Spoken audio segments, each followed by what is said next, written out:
All right, you guys, welcome back to my channel. My name is Shay. For all of you who do not know, shout out to you guys for being here. Do not forget to like, comment, subscribe, and share, okay? So today's topic is marriage just a piece of paper? Now, based on, the thumbnail for this video, there was a clip of Young Miami and P. Diddy, and they were in an interviews type setting on her podcast, and they both said that they were not interested in marriage. Now, for Diddy, I mean, I can understand that. He's older, whatever. But we're not focusing on him. We're focusing on the fact that Young Miami, who is a beautiful young woman, I don't know how old she is, early 20s. No, she's young. Yeah, early 20s. Yeah, she's young. And she was just like, I don't want to be married. And I think that that's something that we should discuss. Actually, my husband thought of this. And so I think that it's very important to discuss this because my husband actually made me do research for this. And when I was researching, what I came up with was crazy. And to really think that people have this mentality of, oh, I don't want to be married, or oh, I can do it by myself, is extremely 100% selfish. Yep. Because we bring children into this world and not realizing that we're hurting that child, because the father plays such a significant role in a household. I don't care how you slice it. I don't care how you dice it. Do you understand me? Like, men are so important, and that's why the attack is and always has been on the men. Okay, so do you want to? Everybody's got that friend that comes to you, or you guys are talking and they go, well, marriage isn't anything but a piece of paper. Right. I don't want to get the people involved in my situation. Right. Or, they have a baby and they're only having it because, for selfish reasons, for them. Mm-hmm. Ooh. For this baby to love them. Them unconditional. A lot of times, selfish. A lot of times it's an insecurity of not feeling loved. So if nobody else around here loves me, I'm going to create something that loves me. Unconditionally. For no matter what. And you don't realize, and I don't care who the father is. It could be anybody. Right. Just as long as I get that baby. And you don't realize the impact that it has on not only the child, society at large, everything around you and that child are a part of a statistic. Whether it's a good statistic or a bad statistic.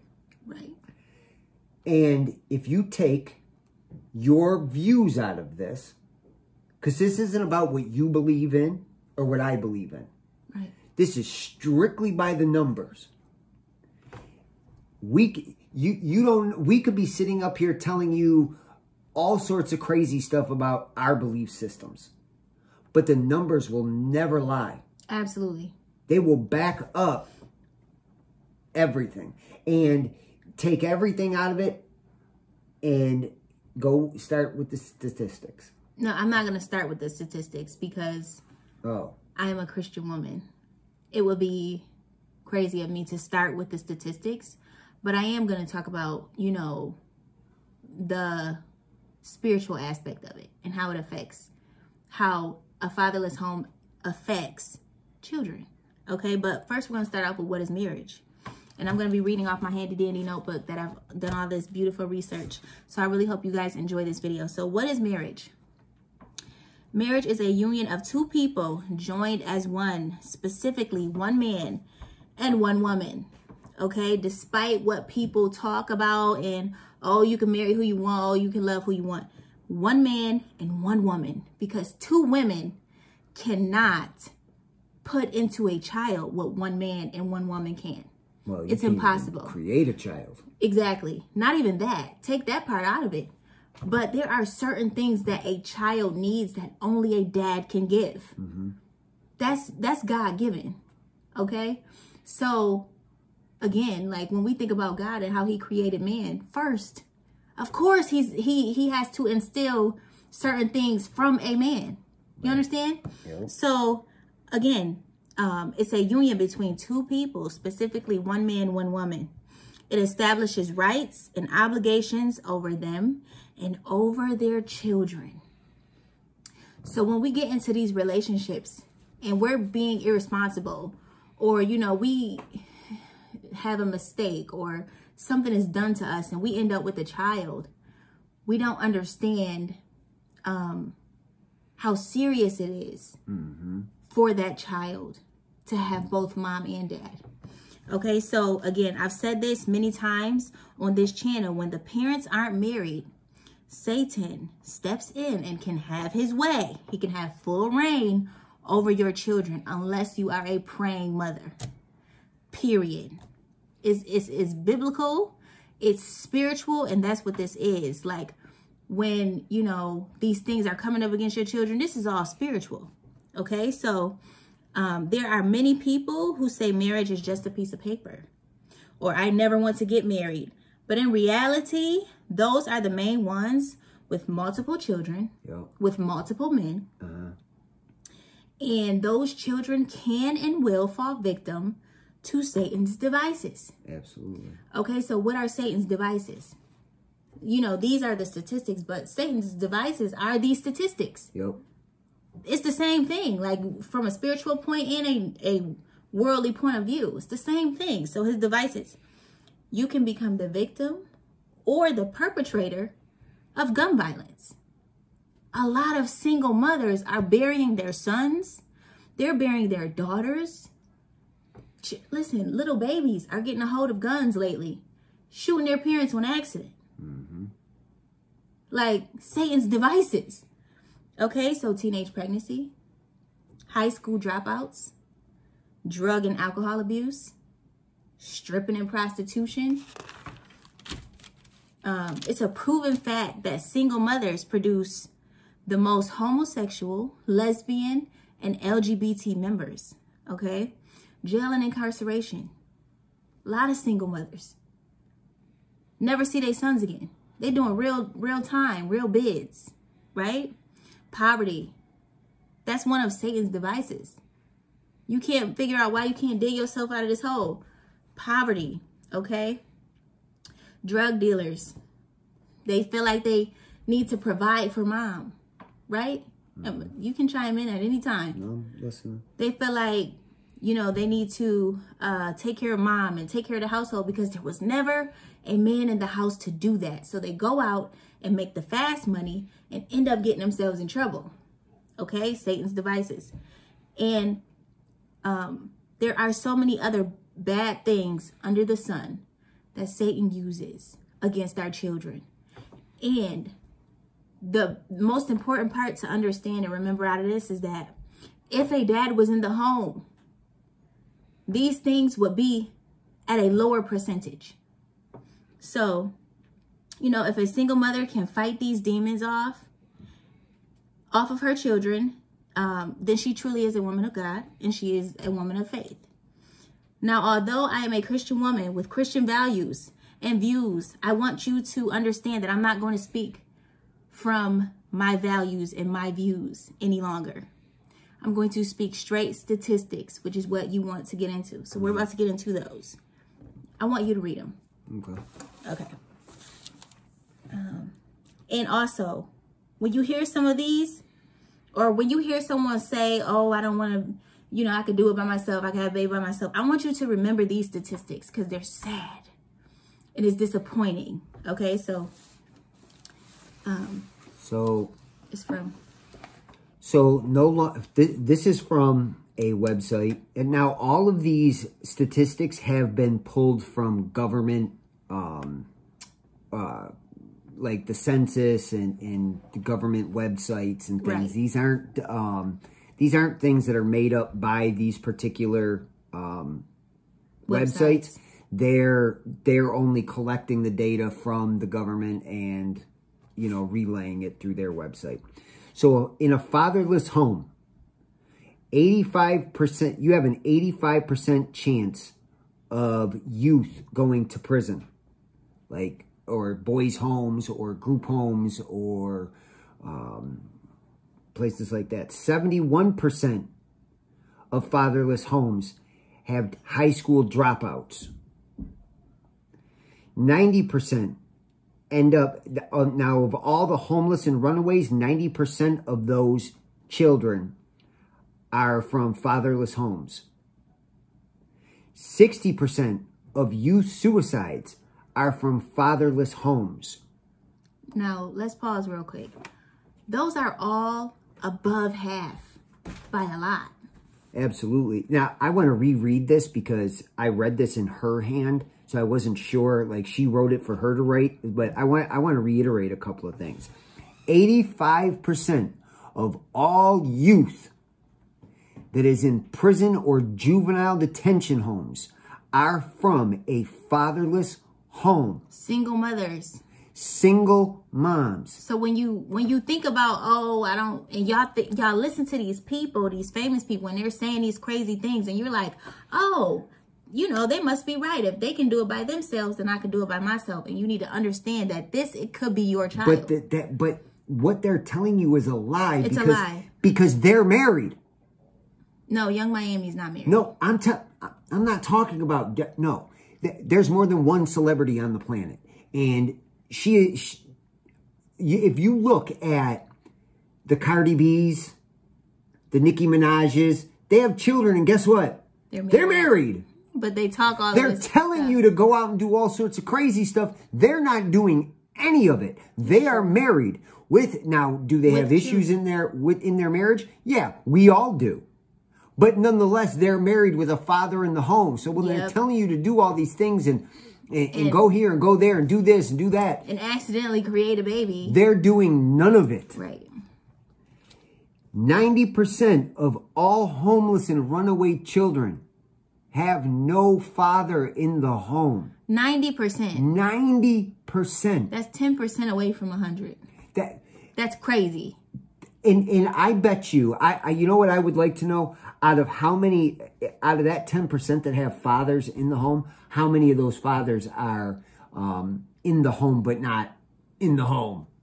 Like, they're alcoholics, drug addicts, they don't come home. Like, just because a father is in the house doesn't mean that they're being a father. Absolutely. So I bet you the vast majority of that 10%, that's the 10% that's there. Mm-hmm. Like that the father's there and he just, or how many of the fathers in there aren't being fathers. Mm-hmm. Like, you could live in the house and be out all day, all night. It's true. So it's very important that you're picking a partner with the right morals and values that you have. Who won't be out all night. 60% of youth suicides, fatherless home. Youth suicides. That is big. So that means that out of 4, almost, 3 1/4, or almost 3 out of 4 come from a fatherless home. Yeah. I mean, crazy. Let's just round it up and make it even. Right. 60%. Okay, you skipped one. So 6 out of 10, I'm getting there. Oh. So 6 children out of 10. You put a group of 10 in there, 6 of those have no father. Yeah. 71% of all high school dropouts. That is such a large, staggering number. Mm-hmm. And then you get these women who say, oh, I can do it on my own. Baby, you can't. Society has told them and lied to them that they could do it by themselves. Yeah. When a father provides structure, the father I could get in trouble when I was younger. Mm-hmm. I would get in trouble. You know what my mother would say to me? Wait till your father gets home. Wait till your father gets home. Yeah. And I would live in terror until he got home. Even still, like after you got your punishment. Even afterwards. Is when the anxiety kind of let up. No, not even then. Because then you're like, oh man, I hope this doesn't carry over into tomorrow. Because he ain't going nowhere. Right. In the morning, he's going to wake up and he's going to be in that bedroom. Yep, still going to be there. And I still got to hear about it. So those are large events in a young person's life. Right. Going to prison, dropping out of high school, running away, killing yourself. And out of how many of those, the suicides and runaways, how many of those are these kids involved in drugs? Right. Well, you getting it. Okay. So this is from the 2017 census. Okay. And this is from parentspluskids.com. And again, it's fatherless homes. So 43% of youth grow up in homes without a father. 43%. That's crazy. 3%. That's almost half of all the children. Almost half. That's crazy. Yeah, that makes sense, but that's crazy. 93%. Let me see. You guys are going to have to excuse me. She's got this written so she can 93% are homeless and runaway children. This is from 2017. Oh. Yeah, so homeless and runaway children. 70% of minors in state facilities like mental health facilities and I don't know if that's like juvie or anything. That's that. 71% are high school dropouts. Yep, we said that one. 85% of minors in prison. 75% of children in rehab for substance abuse come from a fatherless home. 71% of teen pregnancies come from a fatherless home. 63% of youth suicides so that one dropped from a fatherless home. So this one dropped by 3%. What was the other one? The high school dropouts stayed the same. What was the other one? The runaways. But these numbers are so the 3%. large. It dropped by 3%, but they're ridiculous numbers. They are so the 3% just doesn't even matter at that point. 80% of rapists with anger problems come from a fatherless home. 85% of behavioral issues in children are directly correlated with no father being in the house. Can you read this one again? Rapists with anger problems are at 80% without a father in the home. That is a crazy number. 80%. So 8 people out of 10.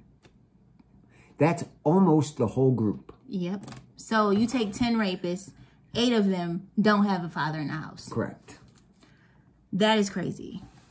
All right, now read these. Teenage girls without a father in the home are 7 times more likely to become teenage mothers. Children are 4 times more likely to be in poverty without a father in the home. Nearly 25 million children live without their biological father. That is crazy. Say it again. 25 million children live without their biological father. Now, I personally was in that number. I was in that number, but I made the very cautious decision to not do that to my children, which is why I fought so hard and which is why my husband fought so hard to stay married. Because it wasn't easy. Nope. Okay, and we had to fight those demons. We had to fight the divorce demon. We had to do that. You know, and if you look at these numbers that are so high, there's nothing you can say to when somebody sits there and says, "Well, I don't need a man to teach my son how X, to be Y, a man." and Z." You do. You absolutely do. That's a lie. Because you know what? Most of these numbers, you can tell, point to a male action. Boys usually are more likely to run away than girls. Boys are more likely to end up in group homes. Boys are more likely to do things to get themselves put in prison. Boys are more likely to rob cars and steal cars and do those things. And rape people. Yeah, well, that's a given. I mean, you can't. Behavioral issues. Like, there's no way in the world you can look at this and say that most of these actions are female actions. You can definitely say they are 100% what a boy would do. Because you have no idea what to... You don't know what to say to a boy that's got testosterone pumping through him at 12 years old. Right. And a woman could never understand that. That's changing his brain and the way he's thinking and the things that he's thinking. And he's no longer a child anymore. And hair's growing. And you don't know what to say to this little boy. That's true. I wouldn't know where to start. And you can have your uncle or you know, your brother or somebody talk to them. But it's not coming directly from his father. Your brother or the male you have around him, they can tell them the best they can, but they don't have the 100% security. Security wouldn't even be the word I use. You're not looking, your brother isn't looking at your son the same way his father would look at him. Right. With 100% unconditional love. Yeah, like there's nothing you could do to make me think any different about you. Right. At all. Right. And I want to see the best out of you no matter what. And these numbers are so staggering to hear people say, oh, well, I don't need to be married, or marriage is just a piece of paper. Yeah, it's just ridiculous. It's insane. Yeah. Yeah. And Satan will convince you of that. He'll convince you, oh, you can do it by yourself. Because he's trying to get a hold of your children. And one thing I want to end this with is like, anytime children are affected, just know, affected, as in AFFECT, affect, that's a negative action, right? Anytime children are affected by something, please understand that Satan is involved in it. He is controlling it. He is manipulating it. He is causing it. Okay, when children are in danger, Satan, he always attacks children. That's his job. That's what he does. Because as long as he's attacking your children can't become prayer warriors and attack him. He already got them. And these things go so much. So this isn't where this ends. This keeps going. So we're going to do one about just single women with no children. Absolutely. Why is it? What are the statistics behind that? We're going to do this goes further than just children. Absolutely. It affects the community at large. Everything and everyone around you, this affects. And we don't even realize it. You have no idea. And nobody's saying any of this. Right. So if you or someone you know grew up without a father in the home and beat these odds, then consider yourselves blessed. Okay. I personally did not grow up with my father in my home. If I did grow up with my father in my home, I wouldn't have got away with the things that I got away with. I wouldn't have done the things that I've done. I guarantee you, your dad was in your, you would not be the person. I would not be the same person. No. Absolutely. I am still like, I tread very lightly with my father. Now, don't get me wrong. My father was always in my life, but it was a difference from being in your life and being in your home. There's a complete difference because it's like, oh, I could get away with this with mom. You know what I mean? It's apples and oranges. It's nowhere even close to being in the same. And you're like, okay, dad doesn't live here. He's not gonna, get on me too bad. So I'll just get over on mom. But you need to understand, like, how important it is to have your father in your house. If my dad was in the home, I would not be who I am today. All of these numbers don't come from a father being in your life. That's not what this is. That's not what this is. This is a father living in your home. In the home. The biological father living in your house. It's a difference. Married to your mother, your biological mother. That's what this is. That's what this is. And, if you know someone or you yourself, grew up without a father in the home, wait, what was I going to say? Sorry, forgive me. So just know it's not too late to, correct any issues. If you made a mistake, you had a baby out of wedlock, it's not it's not the end of the world. Like, it's not too late to right your wrongs. It's not. You are still worthy of a ring. Absolutely. Young men, please protect your seed. Absolutely. Because these young women, what do they want these days? They want to have the security of a child support check for the next 18 years. Yep. That's what it's about for them. Absolutely. It's not even about you. It's not about the baby. It's about them getting a check for the next 18 years. Yep. And dangling the baby over the man's head and trying to manipulate and control him. And once you find out that's not going to work, then they get bitter. Yep. And that's the cycle. And it just keeps repeating itself. You know, we're going to do statistics on that too. Yep. All the bitter baby mamas who Yep. keep their children from their fathers. Yep. Because a lot of times, men aren't deadbeats. Nope. Actually, it's the women that are deadbeats. It's the women They that have forced the father into the situation. it's the women that keep these men all the way away from their babies. And I got a problem with women like that. I don't like that. So if you was ever that type of woman, Shame on you. shame on you. I don't like that. It's disgusting. So it's not too late to repent. It's not too late to ask for forgiveness. It's not too late to change the situation. You could easily say, okay, I'm done being bitter. I'm convicted from this, so I don't want these things to happen to my children, so I'm going to do better. Mm-hmm. I'm going to stop hanging this baby over his head because he's not paying me child support. Mm-hmm. Like, girl, this shows people's true motives right here. Absolutely. When it's about child support for you and not, oh, my child needs a father, that's a problem for me. But anyways, that's neither here nor there. There are so many more of these videos coming. I promised you guys that that we would get the first one out this week. So I'm keeping my word. Mm-hmm. It's still this week. Yep. It's late in the week, but I'm still going to do it. So I love you guys. Talk to you guys soon. Do not forget, you can email me at speakhervoice2, TOO@gmail.com. Am I missing anything? Nope. That's it. Okay. Again, do not forget to like, comment, subscribe, and share. God bless. Talk to you soon.